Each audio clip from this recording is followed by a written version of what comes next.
Dia masih berposisi sama seperti sebelumnya, menatap keluar sambil tersenyum. "Mas, maaf, kita sudah di Beranti.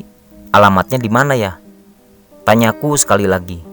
Kali ini lebih keras aku bersuara. "Terus saja bang, perumahan depan." Akhirnya penumpang bersuara. Lalu aku kembali menginjak pedal gas secara perlahan. "Perumahan ini, Mas?" Tanyaku lagi di depan gapura. "Iya." Jawabnya pendek. Aku langsung membelokkan kendaraan masuk ke dalam perumahan. Baru kali ini aku masuk perumahan ini. Biasanya hanya lewat melintas ke depan gerbangnya saja. Bukan kompleks perumahan mewah, bisa dibilang ini hanya kelas menengah. Kira-kira seperti itu. Setelah masuk gapura gerbang perumahan, terlihat ada pos security, namun tak ada penjaganya. Lalu aku bertanya lagi, "Rumahnya di mana ya, Mas?" "Terus saja." Mendengar jawabnya, aku lalu terus ikuti jalan lurus yang memanjang. Jalanan komplek tentu saja sudah sangat sepi. Tak ada seorang pun yang terlihat. Aku menjalankan mobil sangat pelan, sambil menunggu perintah selanjutnya untuk belok kanan atau kiri. "Terus saja, Mas?" Tanyaku lagi. "Iya." Jawabnya datar. "Kok gak belok-belok? Memang rumahnya di mana?" Aku bertanya-tanya dalam hati. Sementara jalan terus semakin ke ujung dan semakin gelap. Aku terus masuk ke wilayah yang sepertinya masih belum banyak ada rumah berdiri. Aku semakin memperlambat laju ketika melihat ada tembok tinggi di depan. Jaraknya hanya sekitar 50 meter lagi. "Mas, di depan jalannya buntu. Rumahnya yang mana ya?" Lagi-lagi aku bertanya. "Paling ujung sebelah kiri." Begitu jawab sang penumpang. Aku langsung mengarahkan kendaraan ke rumah yang dimaksud. Memang di situ terlihat ada rumah yang letaknya persis di ujung jalan sebelah kiri. Lalu aku berhenti dan parkir persis di depannya. Rumah berpagar besi, besar bertingkat, tapi sama sekali tak ada lampu yang menyala. Seperti rumah kosong. Setelah sebentar memperhatikan rumah itu, lalu aku bilang, "Sudah sampai, Mas?" Tapi tak ada jawaban. Tentu saja refleks aku langsung menoleh ke belakang.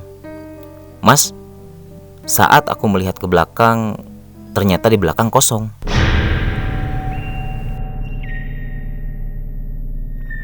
Kemana penumpang terakhir tadi? Sudah turunkah? Sepertinya tak mungkin, karena aku sama sekali tak mendengar suara buka tutup pintu. Dan kendaraan baru beberapa detik saja berhenti. Aku penasaran. Lalu aku mengarahkan pandangan ke arah rumah gelap di sebelah kiri. Ternyata penumpang tadi sudah berdiri di dalam pagar rumah. Astaga. Dalam keadaan panik, tiba-tiba orang itu menoleh kepada aku. Kemudian dia seperti mengucapkan sesuatu. Sangat pelan suaranya, nyaris tak terdengar. Tapi dari gerakan bibir dan gesturnya, aku menangkap kalau dia mengucapkan terima kasih. Melihat itu, sambil ketakutan aku menganggukkan kepala pelan-pelan. Kemudian dia membalikkan tubuh, lalu dalam gelap dia berjalan menuju pintu rumah. Aku terus memperhatikan pergerakannya, sampai akhirnya ada pemandangan yang membuat jantungku seperti berhenti berdetak.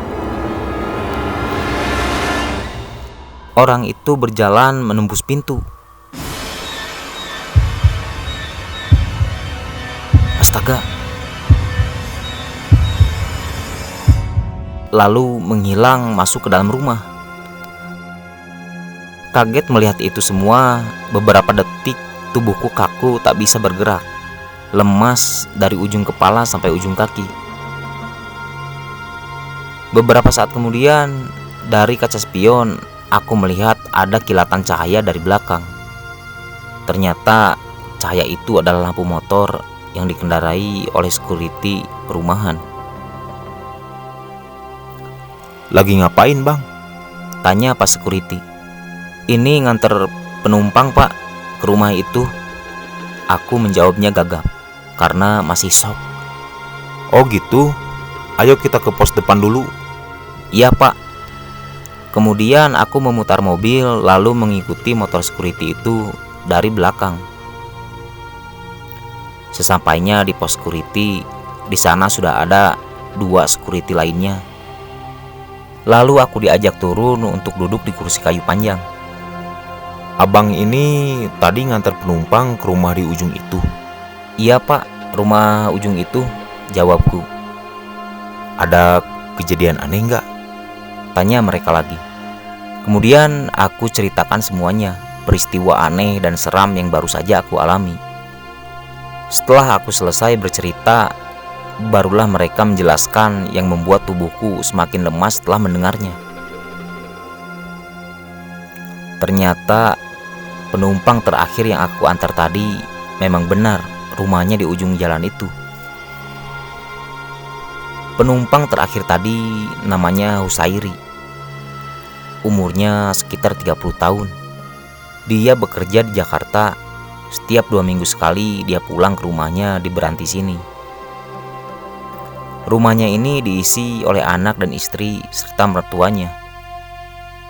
Namun sekitar 6 bulan lalu Pak Husairi meninggal dunia karena kecelakaan lalu lintas. Setelah kematian Pak Husairi, keluarganya meninggalkan rumah itu lalu pindah ke tempat lain. Sejak saat itulah rumahnya menjadi kosong dan terlihat angker. Dan ternyata aku bukanlah supir travel pertama yang mengalami kejadian ini.